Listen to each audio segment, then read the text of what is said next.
সরকারি সাবমার্সিবল পাম্পের সমস্যা, বোরো ধান চাষে বিপাকে বালুরঘাটের চাষিরা। ইতিমধ্যেই বীজ তোলা প্রক্রিয়া সম্পূর্ণ করে বোরো ধান রোপণের কাজ চলছে বালুরঘাটের কৃষি জমিগুলিতে। ভাটপাড়া গ্রাম পঞ্চায়েতের গাজীপুর এলাকায় রয়েছে সরকারি সাবমার্সিবল, কিন্তু সেখান থেকে অত্যন্ত ধীর গতিতে জল সরবরাহ হচ্ছে, যার ফলে নির্দিষ্ট সময়ে কৃষি জমিতে জল দিতে সমস্যায় পড়ছেন চাষিরা। এমনকি জল কম থাকায় এবছর বোরো ধানের চাষাবাদ দেরি করে শুরু হয়েছে বলেও কৃষকদের আক্ষেপ।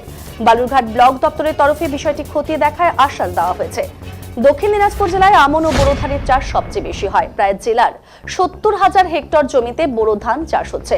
গতানুগতিক নিয়মে বালুরঘাট ব্লকের গাজীপুর গ্রামের বাসিন্দারা বোরো ধান চাষে নেমেছেন এবছরও।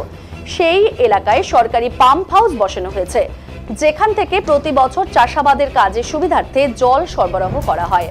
যদিও এর জন্য এক মরশুমে প্রতি বিঘে জমির হিসেবে 450 টাকা করে দিতে হয় কৃষকদের।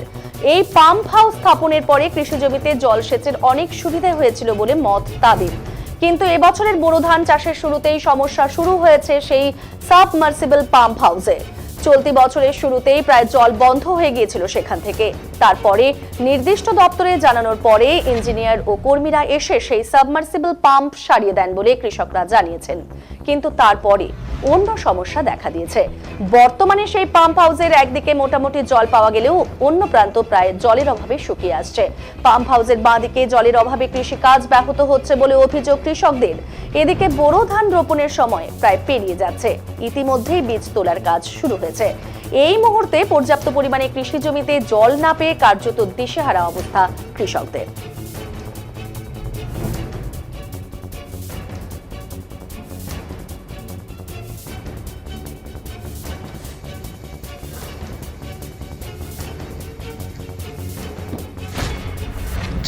আমাদের সমস্যা প্রথম থেকে চালু, মানে ডিপের যে পাইপটা বসানো হলো, ওই পাইপটা দেওয়ার জন্য লেটের জন্য এখন ছাড়ানো হলো।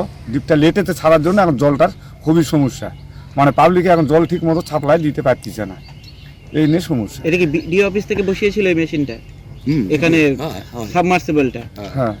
এখন কি সমস্যা হচ্ছে, মানে জমির কোন দিকে জল পাচ্ছে, কোন দিকে কি? এখন সমস্যা আছে আমাদের দুটা লাইন, মনে করো 10টা ভাইয়ের মধ্যে 5টা ভাই সমান ভাগ দিচ্ছি, আর 5টা ভাই সমান ভাগ পাচ্ছে না। মনে করো এরা যে 5টা ভাই এদিকে আছে, এদিকে 5টা ভাই এদিকে যদি অর্ধেক দেওয়া হচ্ছে, এদিকে এরা 5 জনা পাচ্ছে না ঠিক মতো। এটা কি ঠিকঠাক করে কি কাজ করে না, সারাই করে না, মেরামতি? এটা মেরামতি করলে এখন বোঝা যাবে যে কিরকম এদিকে ছাপলাই দিচ্ছে।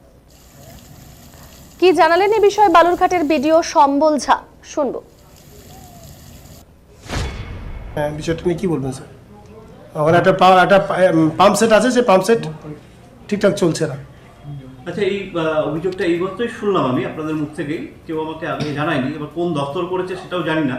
তো যদি এই ধরনের কোনো অভিযোগপত্র আমাদের কাছে জমা পড়ে, অবশ্যই সেটা আমরা খতিয়ে দেখব এবং কৃষকের যেন চাষবাসে কোনো অসুবিধা না হয় সেই ব্যাপারে আমরা সচেতন থাকবো। কিন্তু একটা অভিযোগপত্র আমাদেরকে দিতে হবে বা অন্তত জানাতে হবে কোন জায়গাটাতে স্পেসিফিক।